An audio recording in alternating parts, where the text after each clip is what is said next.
नमस्कार दोस्तों, NCERT book की सीरीज में एक बार फिर से आपका स्वागत है। आज मैं आपके लिए एनसीईआरटी की बुक की पॉलिटी सब्जेक्ट लेकर के आया हूं। इसमें हम देखेंगे 7th क्लास की पॉलिटी जो चैप्टर नंबर 5 है दोस्तों। उसमें हम देखेंगे औरतों ने बदली दुनिया। तो इसमें हम औरतों के बारे में देखेंगे, औरतों ने क्या क्या ऐसे कारनामे किए जिसके लिए आज वो बहुत ही साहसी मानी जाती हैं दोस्तों, और उन्होंने अभी भी क्या क्या ऐसा कर रही हैं। जैसा कि आप जानते हो, औरतों के साथ बहुत पहले भेदभाव किया जाता था, कामों के लिए समान अधिकार नहीं था, उन्हें सम्मान नहीं मिलता था, लेकिन औरतों ने कुछ ऐसा कर दिखाया कि उन्हें आज उसके लिए साहसी रूप में देखा जाता है, और औरतें भी बहुत कुछ कर सकती हैं। तो उसी सिलसिले में आज हम यहाँ पर देखेंगे दोस्तों, इस चैप्टर में औरतों ने बदली दुनिया। तो औरतों ने किस तरीके से दुनिया को बदला, किस तरीके से दुनिया में रहने वाले लोगों को नज़रिए को बदला, तो इसी चीज़ों को हम इस चैप्टर में देखेंगे दोस्तों। तो जैसा आप जानते हो कि मैं एनसीईआरटी बुक की सीरीज चला रहा हूँ, इसमें एनसीईआरटी बुक को लाइन बाय लाइन पढ़ता हूँ और महत्वपूर्ण कंटेंट जो होते हैं उस पर डिस्कस करता हूँ दोस्तों। तो चलो स्टार्ट करते हैं। पिछले अध्याय में देखा कि किस तरह महिलाओं द्वारा किए जाने वाला घर का काम ही नहीं माना जाता था, काम ही नहीं माना जाता था। बिल्कुल दोस्तों, जो महिलाएं घर पर काम करती हैं, आपने पिछले वीडियो में देखा था कि उन कामों को जो महिलाएं काम करती थी हैं घर के अंदर, उन कामों को बिल्कुल तवज्जो नहीं दिया जाता था, यानी उनके काम की कोई वैल्यू नहीं होती थी। जो कि महिलाएं घर में सुबह से लेकर के शाम तक देर रात तक काम करती हैं, और कहा जाता है दोस्तों कि औरतें जो होती हैं घर की रीढ़ की हड्डी होती हैं, लेकिन उसके बाद भी उनके काम की वैल्यू नहीं समझी जाती।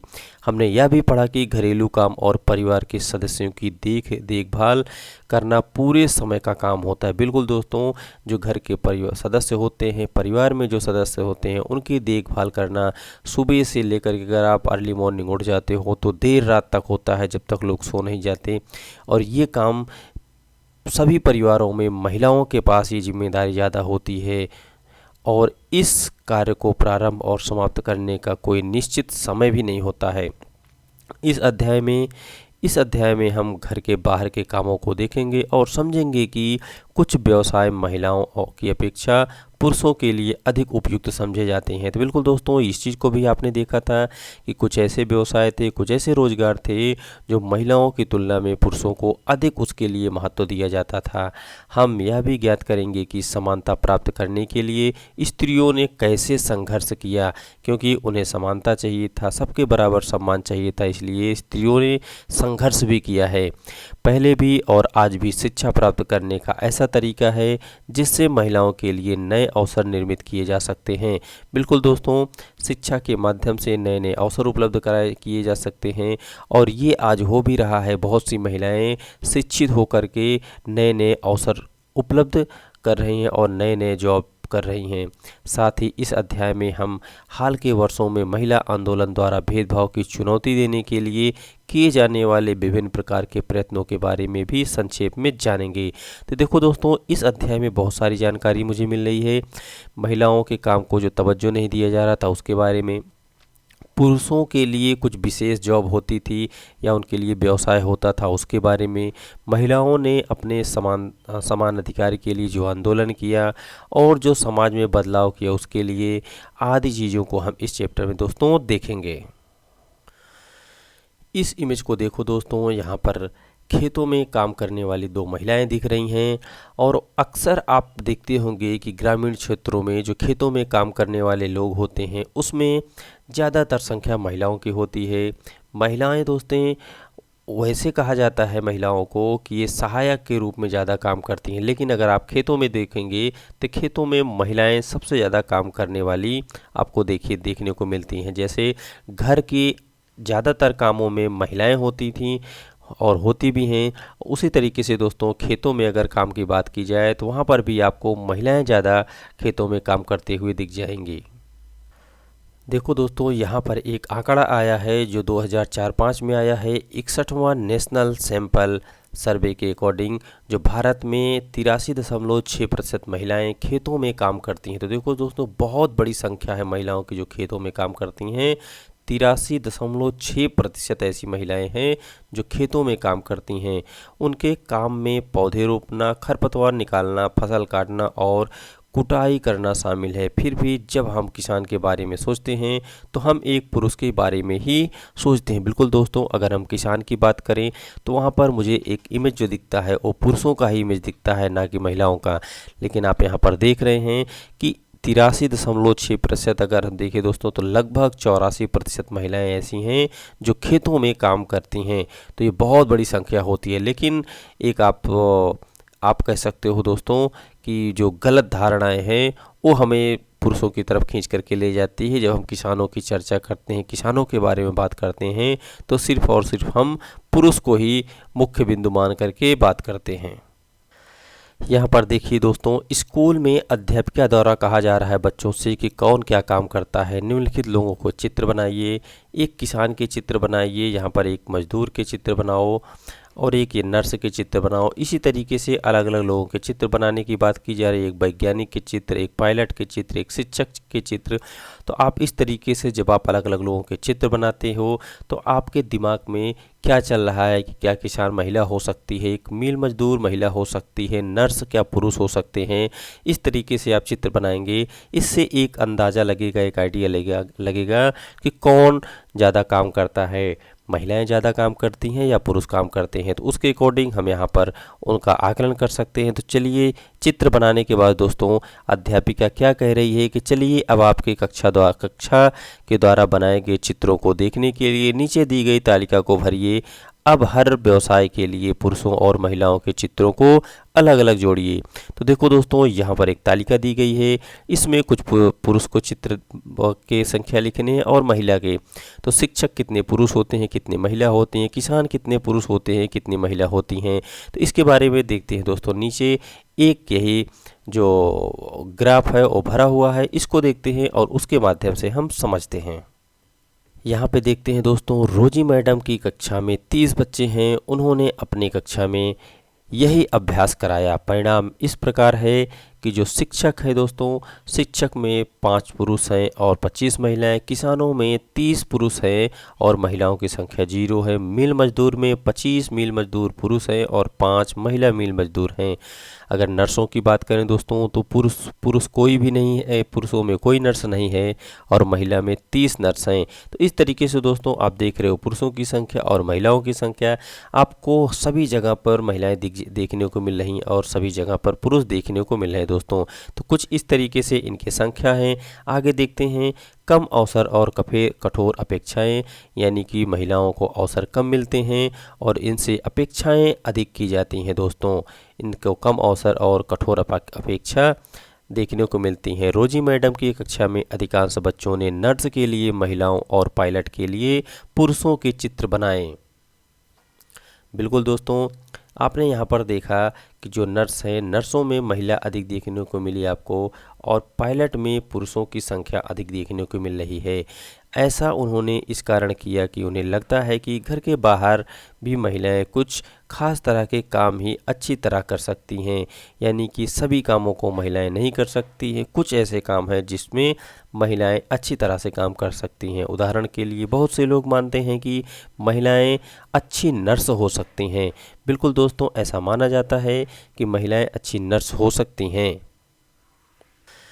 क्योंकि वे अधिक सहनशील और विनम्र होती हैं। तो बिल्कुल दोस्तों, महिलाएं अधिक विनम्र और सहनशील होती हैं, इसलिए ऐसा माना जाता है कि वो नर्सों का जो एक रोल होता है उसे बहुत ही अच्छे से निभा सकती हैं। इसे परिवार में स्त्रियों की भूमिका के साथ मिलाकर देखा जाता है। इसी प्रकार से माना जाता है कि विज्ञान के लिए तकनीकी दिमाग की ज़रूरत होती है। तो देखो दोस्तों, यहाँ पे कहा जा रहा है कि विज्ञान के लिए तकनीकी दिमाग की ज़रूरत होती है। तो लड़कियां और महिलाएं तकनीकी कार्य करने में सक्षम नहीं हैं। तो बिल्कुल दोस्तों, क्या आप इस बात से सहमत हैं कि महिलाएं तकनीकी काम करने में सक्षम नहीं हैं? बिल्कुल, ये एक रूढ़िवादिता दिखाता है दोस्तों। ये बिल्कुल गलत है। ऐसा नहीं है कि महिलाएं ऐसे काम को नहीं कर सकती। आगे देखते हैं, अनेक लोग इस प्रकार की रूढ़िवादी धारणाओं में विश्वास करते हैं, इसलिए बहुत सी लड़कियों को डॉक्टर व इंजीनियर बनाने के लिए अध्ययन करने और प्रशिक्षण लेने के लिए वह सहयोग नहीं मिल पाता। बिल्कुल ऐसा होता है क्योंकि वो लड़कियां रूढ़िवादिता का शिकार बन जाती हैं और उनके परिवार के लोग, समाज के लोग उन्हें इसके लिए ना तो पैसा देने को तैयार होते हैं, ना वो समय देने को तैयार होते हैं, और वो परिवार के लोग ये कह कर के टाल देते हैं कि आप इस काम को नहीं कर सकती, और लड़कियों को भी डीमोटिवेट करते हैं दोस्तों। जो लड़कों को सम्मान मिलता है, समय मिलता है, सहयोग मिलता है, वो लड़कियों को नहीं मिल पाता। अधिकांश परिवारों में स्कूली शिक्षा पूरी हो जाने के बाद लड़कियों को इस बात के लिए प्रेरित किया जाता है कि वो शादी को अपने जीवन का मुख्य लक्ष्य मान लें। बिल्कुल ऐसा होता है दोस्तों। अब तो शहरों में कम देखने को मिलता है, लेकिन ग्रामीण क्षेत्रों में ये आपको ज़्यादा देखने को मिलेगा कि जैसे ही लड़कियों की स्कूली शिक्षा पूरी होती है, वैसे ही उनकी शिक्षा रोक दी जाती है और उन्हें ये कहा जाता है कि अब घरेलू काम में लग जाओ, घरेलू काम की तरफ ध्यान दो, और आगे आपकी शादी करा देनी है, जो कि ये रूढ़िवादी धारणाएं हैं, और ये ऐसा बिल्कुल भी नहीं होना चाहिए। तो दोस्तों, आपने भी ऐसे रूढ़िवादी विचारधाराओं के लोगों को देखा होगा। आज भी आपको ऐसे रूढ़िवादी धारणाओं को धारण करने वाले लोग, मानने वाले लोग आज भी देखे जाते हैं, आज मिल जाते हैं। यह समझना आवश्यक है कि हम ऐसे समाज में रह रहे हैं जहां सभी बच्चों को अपने चारों ओर की दुनिया के दबावों का सामना करना पड़ता है। बिल्कुल दोस्तों, आज आप जिस समाज में रह रहे हैं, जिस परिवार में रह रहे हैं, उस समाज के लोग आपको चारों तरफ से दबाते हैं। कुछ लोग कहेंगे कि आप क्या करते हो, नौकरी नहीं मिल रही है। कुछ लोग कहेंगे आप किस तरीके की पढ़ाई कर रहे हो कि आप परीक्षा नहीं पास कर पा रहे हो। इस तरीके की बहुत सी बातें आपको सुनने को मिलती हैं, और ऐसे बहुत से समस्याओं का सामना करना पड़ता है। कभी कभी दबाव बड़ों की अपेक्षा के रूप में होता है, तो कभी कभी यह हमारे अपने ही मित्रों के गलत तरीके से चिढ़ाने के कारण पैदा हो जाता है। बिल्कुल दोस्तों, ऐसा देखने को मिलता है। जो घर के बड़े बुजुर्ग होते हैं, परिवार के गांव के लोग होते हैं, समाज के लोग होते हैं, वो अपेक्षा करते हैं कि हम कुछ बड़ा करें, और जब हम कुछ बड़ा नहीं कर पाते और मुझसे कुछ गलती हो जाती है, आप सबसे कुछ गलती हो जाती है, ऐसी स्थिति में दोस्तों आपके दोस्त आपको चिढ़ाते हैं, और ये सभी समस्या के कारण बनते हैं दोस्तों। जहाँ पर आप अपने काम पर ध्यान न दे करके आप डीमोटिवेट होते हो, और आप हताश निराश महसूस करते हो अपने आप में। लड़कों पर ऐसी नौकरी प्राप्त करने के लिए दबाव होता है जिसमें उन्हें अधिक वेतन मिले।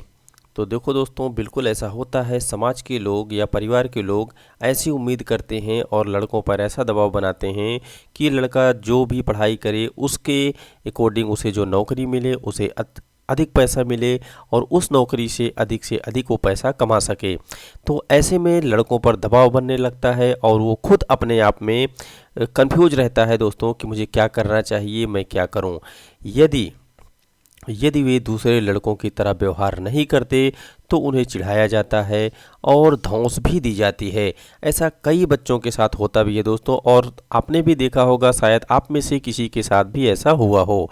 आपको याद रहेगा कि कक्षा 6 की पुस्तकों में आपने पढ़ा था कि लड़कों को बचपन से ही दूसरे के सामने रोने पर चिढ़ाया जाता था कि रोने का काम तो लड़कियां करती हैं, लड़कियां रोती हैं, लड़के तो शेर होते हैं, लड़के नहीं रोते हैं।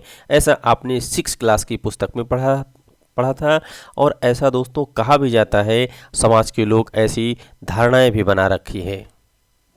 यहाँ देखते हैं दोस्तों, रूढ़ियों को तोड़ा है। यहाँ पर एक महिला है, झारखंड की महिला है, आदिवासी महिला है, जिसने रूढ़ियों को तोड़ा है। उसके बारे में एक छोटी सी कहानी है, इसको देखते हैं दोस्तों। यहाँ पर रेल का इंजन आदमी चलाते हैं, ऐसा आपने सुना भी होगा और देखा भी होगा। पर झारखंड की एक गरीब आदिवासी महिला, जिसकी उम्र दोस्तों 27 वर्ष थी, और वो उसका नाम था लक्ष्मी लाकरा ने इस धारा का रुख बदल दिया। यानी कि जो रूढ़िवादी धारा थी उसका रुख बदल दिया दोस्तों। उसने उत्तरी रेलवे की वह पहली महिला इंजन चालक बनी दोस्तों। तो देख रहे हो आप कि उत्तरी रेलवे की पहली महिला इंजन चालक बनी, जो रूढ़ियों को धराशायी कर दिया, रूढ़ियों को निराधार कर दिया, ये दिखा दिया इसने कि रूढ़िवादी जो विचारधारा वाले लोग हैं वो गलत हैं। लक्ष्मी के माता पिता पढ़े लिखे नहीं थे, पर उन्होंने अपने बच्चों को पढ़ाने के लिए बहुत संघर्ष किया। लक्ष्मी की शिक्षा एक सरकारी स्कूल में हुई। स्कूल में पढ़ने के साथ साथ लक्ष्मी के घर के कामों व अन्य जिम्मेदारियों में भी हाथ बटाती थी। अपने परिवार के लोगों को, अपने माता पिता का हाथ भी बटाती थी। उसने मन लगाकर और मेहनत से पढ़ाई की और स्कूल पूरा करके उसने इलेक्ट्रॉनिक्स में डिप्लोमा भी अर्जित किया। फिर वह रेलवे बोर्ड की परीक्षा में बैठी और पहली ही कोशिश में उसने उत्तीर्ण किया। तो देखो दोस्तों, उसने कितनी मेहनत की होगी, कितनी पढ़ाई की होगी, कितनी संघर्ष किया उसने कि पहली ही कोशिश में उसने परीक्षा उत्तीर्ण कर ली। लक्ष्मी कहती है कि मुझे चुनौतियों से खेलना पसंद है, और जैसे ही कोई क्या कहता है कि फला काम लड़कियां नहीं कर सकती, ऐसा दोस्तों आपने सुना भी होगा। कहते हैं कि इस काम को लड़कियां नहीं कर सकती, इस काम को सिर्फ लड़के कर सकते हैं। तो ऐसा लक्ष्मी कहती है कि फला काम लड़कियां नहीं कर सकती हैं। ऐसा सुनते ही उसके मन में एक जुनून सा पैदा हो जाता है और वो कहती है कि मैं उस काम को करके रहती हूँ और करके दिखाती हूँ। लक्ष्मी के जीवन में ऐसा करने के अनेक अवसर आए।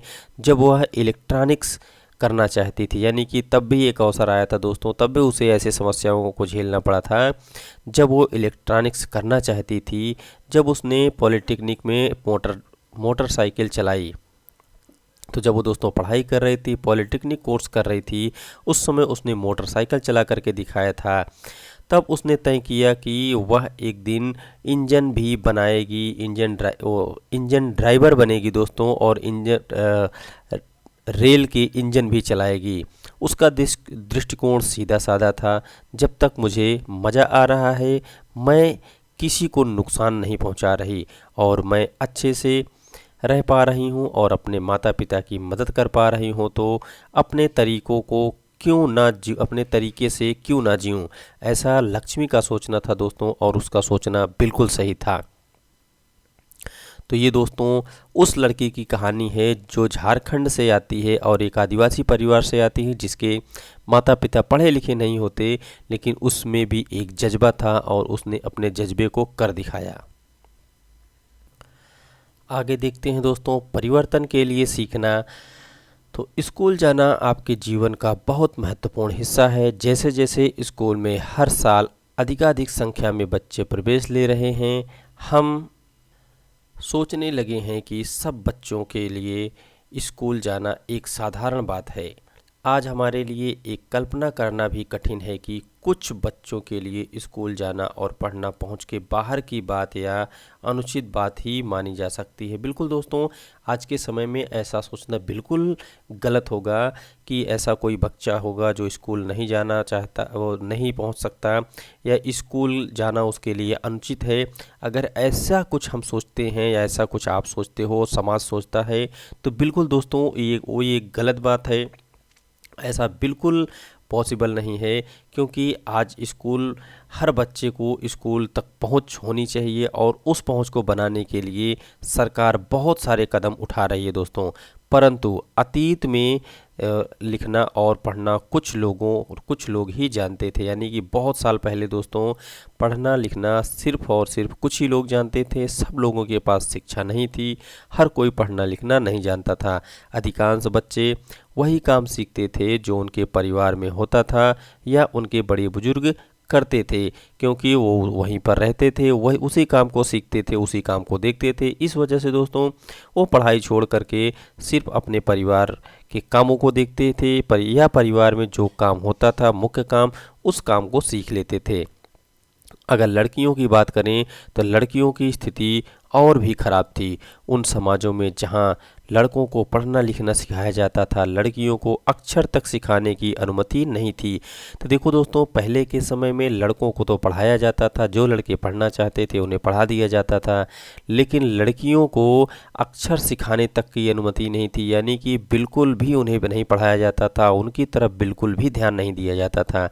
यहाँ तक कि उन परिवारों में भी जहाँ कुम्हारी, बुनकरी, यानी कि वस्त्र बिनना और हस्तकला सिखाई जाती थी, यह धारणा थी कि लड़कियों और औरतों का काम केवल सहायता करने तक ही सीमित है। तो देखो दोस्तों, जो आप कह सकते हो शिल्पकार हुआ करते थे, जो कुछ अन्य काम जानते थे उनके यहाँ भी ये काम नहीं सिखाया जाता था। सिर्फ यह कह करके कि आप लड़कियों का काम, औरतों का काम सहायता करना होता था, यानी कि मुख्य काम में उनकी बिल्कुल भी भागीदारी नहीं हुआ करता था। ऐसा लोग सोचते थे उस समय, और यह कह करके दोस्तों उन्हें मुख्य काम को करने से मना करते थे। सिर्फ उन्हें एक सहायक के रूप में रखा जाता था। उदाहरण के लिए कुम्हार के व्यवसाय में स्त्रियां मिट्टी एकत्र करती थी और बर्तन बनाने के लिए उस मिट्टी को तैयार करती थी। चूँकि वे चाक नहीं चलाती थी इसलिए उन्हें कुम्हार नहीं कहा जाता था। तो देखो दोस्तों, यहाँ पर चाक चलाने की अनुमति नहीं थी, इसलिए स्त्रियां चाक नहीं चलाती थी, इसलिए उन्हें कुम्हार भी नहीं कहा जाता था। उन स्त्रियों से सिर्फ सहायता ली जा रही है, जैसे कि मिट्टी तैयार करना और उस काम के लिए जो है अन्य जो ज़रूरतें हैं उसके लिए हेल्प लेना, सिर्फ और सिर्फ इतना ही काम उनसे लिया जाता था। बात करते हैं दोस्तों 19वीं शताब्दी में। 19वीं शताब्दी में लगभग 200 वर्ष पहले की बात, 200 वर्ष पूर्व शिक्षा के बारे में कई नए विचारों ने जन्म लिया।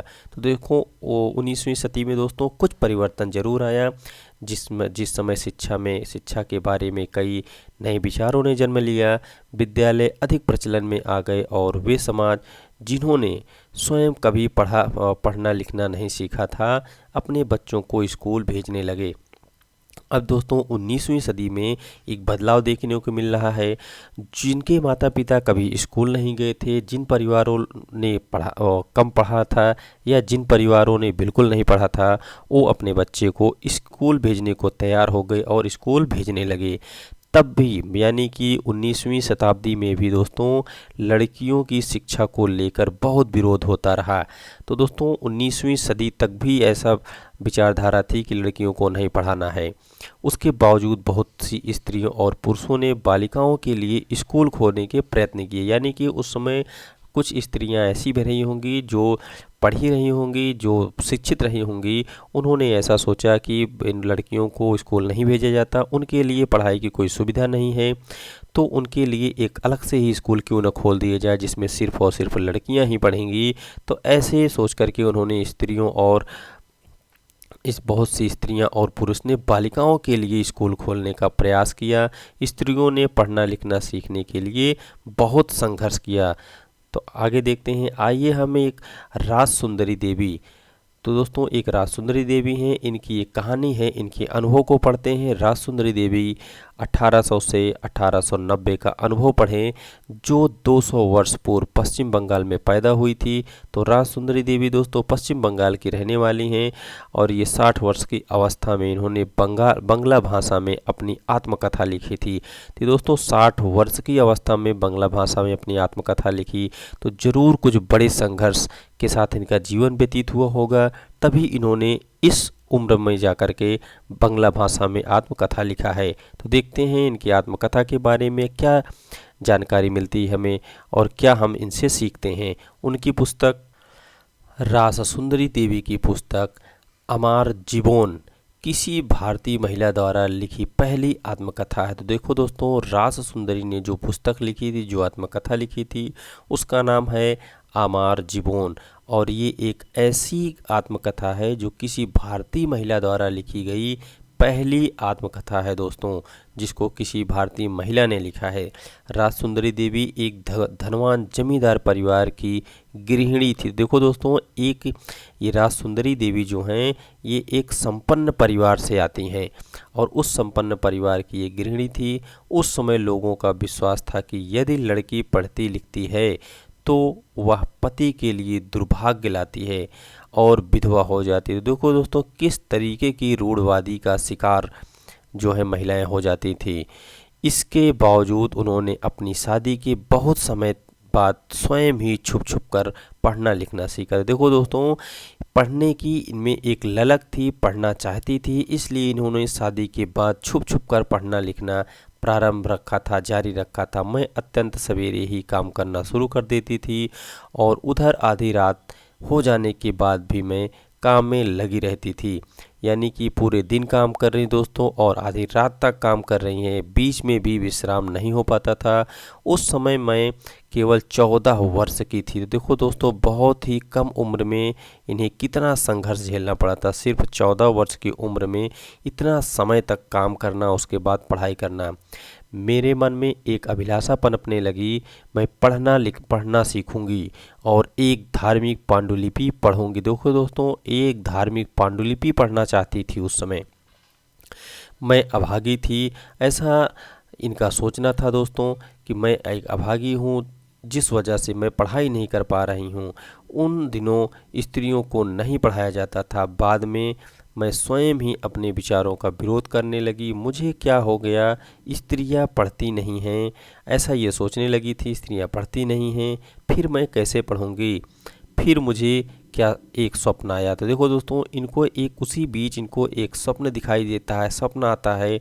और ये स्वप्न में क्या देखती हैं कि मैं चैतन्य भागवत, यानी कि ये चैतन्य भागवत एक संत की जो है दोस्तों ग्रंथ है। एक चैतन्य भागवत दोस्तों जो एक संत की जीवनी पढ़ रही थी। ये स्वप्न देख रही हैं अभी कि एक भागवत पढ़ रही थी। बाद में दिन के समय जब मैं रसोई में बैठी हुई भोजन बना रही थी, मैं अपने पति को सबसे बड़े बेटे को कहते हुए सुना। यानी दोस्तों, जो ये जब तक ये पढ़ रही थी, जो भागवत था वो पढ़ रही थी, ये स्वप्न देख रही थी कि मैं भागवत पढ़ रही हूँ। लेकिन सुबह हो गई। सुबह के समय यानी कि दिन में ये खाना बना रही थी। उसी समय इनके पति और बच्चों के साथ बैठ कर के खाना खा रहे थे। तो इनके पति अपने बड़े बेटे से कहते हैं कि विपिन, मैं अपनी चैतन्य भागवत यहाँ छोड़ी है, जब मैं इसे मंगाऊंगा तुम लेकर अंदर आ जाना। वे पुस्तक वहीं छोड़कर चले गए। जब पुस्तक अंदर रख दी गई तो मैंने चुपके से उसका एक पन्ना निकाल लिया और सावधानी से उसे छुपा लिया। तो आपने देखा दोस्तों किस तरीके से रास सुंदरी उस पुस्तक में से एक पेज निकाल लेती हैं और उसे छुपा लेती हैं, इसलिए कि मैं उस पुस्तक के पेज को पढ़ूंगी। उसे छुपाना भी एक बड़ा काम था, क्योंकि दोस्तों ये महिलाएं बुक तो पढ़ती नहीं थी, तो ये पेपर छुपा करके कहाँ रखेंगी। अगर किसी ने देख लिया तो क्या सोचेगा, क्योंकि किसी को भी वह मेरे हाथ में दिखना नहीं चाहिए था। मेरा सबसे बड़ा बेटा उस समय ताड़ के पत्तों पर लिखकर अक्षर बनाने का अभ्यास कर रहा था। तो उस समय दोस्तों ताड़ का जो पत्ता होता था उस पर लिखा जाता था। तो इनका बेटा जो विपिन था वो ताड़ के पत्तों पर लिख करके प्रैक्टिस कर रहा था दोस्तों, अभ्यास कर रहा था। उसमें से भी मैंने एक छिपा लिया। तो देखो दोस्तों, ये अपने बेटे के जो लिखावट थी उस ताड़ के पत्ते को, उसमें से भी इन्होंने एक छिपा लिया। जब मौका मिलता मैं जाती, यानी कि रास सुंदरी जाती और उस पन्ने पर जो अक्षर लिखा रहता था उसको मिलाती, अपने याद किए गए अक्षरों से करती। तो दोस्तों उसको मिलान करती और उसे याद करती। मैंने उन शब्दों का भी मिलान करने की कोशिश की जो मैं दिन भर में सुनती रहती थी। देखो दोस्तों, ये दिन भर में जो शब्द प्रयोग होते थे, जिन शब्दों को सुनती थी, उन शब्दों को भी लिखे गए पेजों में या ताड़ के पत्तों पे जो लिखा रहता था उनसे मिलाने की कोशिश करती थी। अत्यधिक जतन और कोशिश से एक लंबे समय के बाद मैं पढ़ना सीख सकी। यानी कि ऐसे संघर्ष भरे समय में देखो दोस्तों, एक लंबा समय इंतज़ार करना पड़ा। उस लंबे समय मेहनत करने के बाद ये पढ़ना सीख गई। रास सुंदरी देवी के अक्षर ज्ञान ने उन्हें चैतन्य भागवत पढ़ने का अवसर दिया। स्वयं अपने लेखन से उन्होंने संसार को उस समय की स्त्रियों के जीवन के बारे में जानने का एक अवसर दिया कि रास सुंदरी देवी ने अपने दैनंदिन जीवन में अनुभवों को विस्तार से लिखा। ऐसे भी दिन होते हैं जब उन्हें दिन भर में क्षण भर का भी विश्राम नहीं मिलता था, इतना समय भी नहीं कि वो जरा बैठकर कुछ खा ही लें।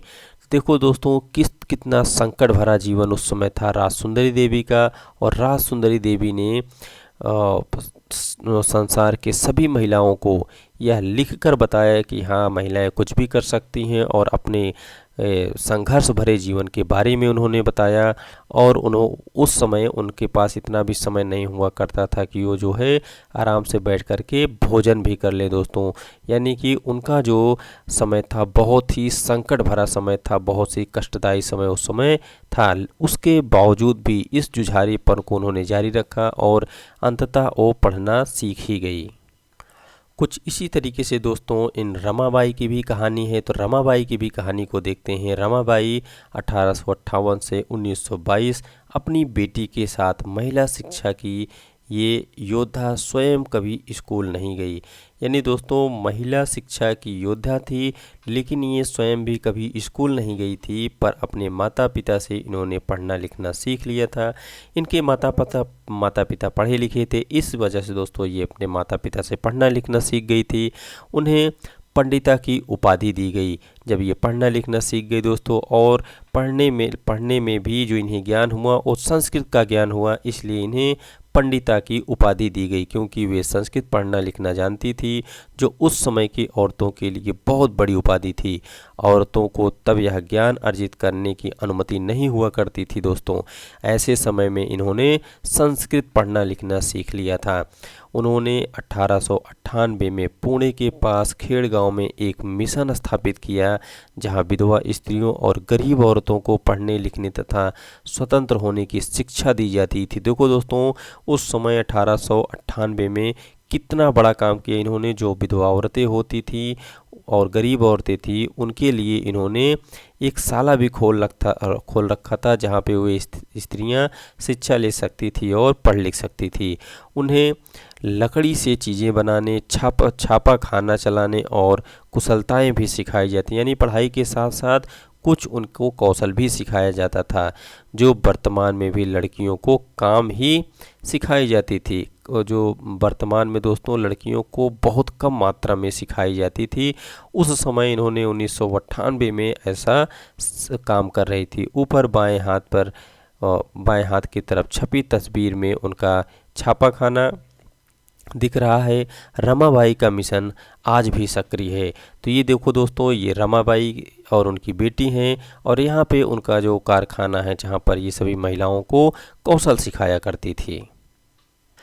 इसी तरीके से एक कहानी और है दोस्तों, जो रुकैया सखावत हुसैन की कहानी है। इसको भी देख लेते हैं। रुकैया सखावत हुसैन और लेडी लैंड का उनका सपना, तो इनके बारे में भी देख लेते हैं दोस्तों। रुकैया सखावत हुसैन 1880 से 1932 एक धनी परिवार में पैदा हुई थी। तो ये भी दोस्तों एक धनी परिवार से बिलोंग करती हैं, जिनके पास बहुत ज़मीन थे। यद्यपि उन्हें उर्दू पढ़ना लिखना तो आता था।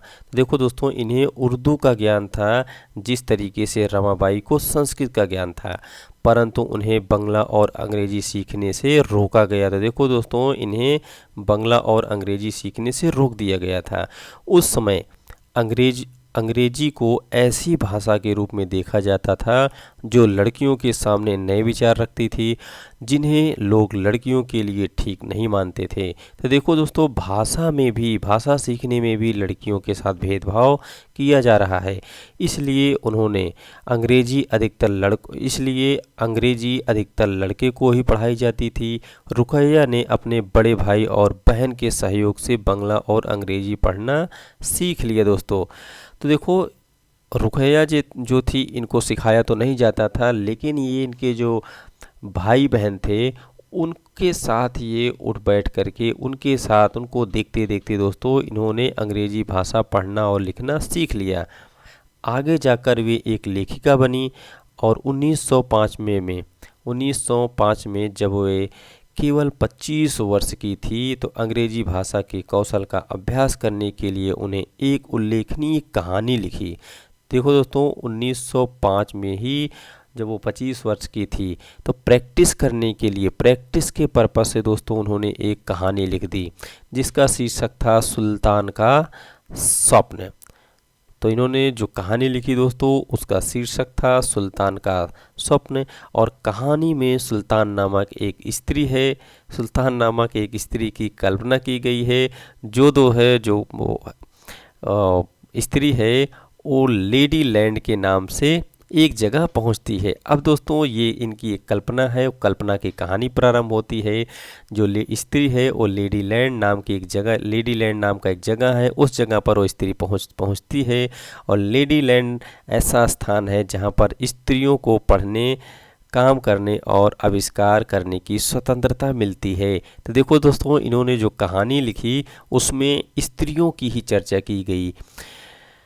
इस कहानी में महिलाएं बादलों से होने वाली वर्षा को रोकने के उपाय खोजती हैं। तो देखो दोस्तों, क्या उपाय खोज रही हैं? जो वर्षा हो रही है बादलों से, उस वर्षा को कैसे रोका जाए, उसके बारे में ये सोच रही हैं। और हवाई कारें चलाती हैं, यानी हवाई जहाज़ चलाती हैं। लेडीलैंड ने पुरुषों के आक्रामक बंदूकों और युद्ध के अन्य अस्त्र शस्त्र स्त्रियों की बौद्धिक शक्ति से हरा दिए जाते हैं। बहुत ही ज़बरदस्त कहानी थी दोस्तों कि महिलाएं जो थीं वो जो पुरुष के अस्त्र शस्त्र हुआ करते थे वो महिलाओं के बौद्धिक शक्ति से ही हार गए, यानी कि वो सब बेकार हो गए। जो उनके अस्त्र शस्त्र से सब धराशायी हो गए और पुरुष एक अलग थलग स्थान में भेज दिए गए। सुल्ताना जो थी वो लेडीलैंड में अपनी बहन सराहा के साथ यात्रा पर जाती हैं। तभी उनकी आंखें खुल जाती हैं और उसे पता चलता है कि वह तो केवल स्वप्न देख रही थी, ना कि ये सब हकीकत था। जैसा कि आपने देखा, रुकैया सखावत हुसैन उस समय स्त्रियों की हवाई जहाज़ और कारें चलाने का स्वप्न देख रही थी, जब लड़कियों को स्कूल जाने तक की अनुमति नहीं हुआ करती। तो उस समय दोस्तों ये हवाई जहाज़ चलाने की स्वप्न देखा करती थी। उसी समय से इनका सपना था हवाई जहाज़ चलाने की।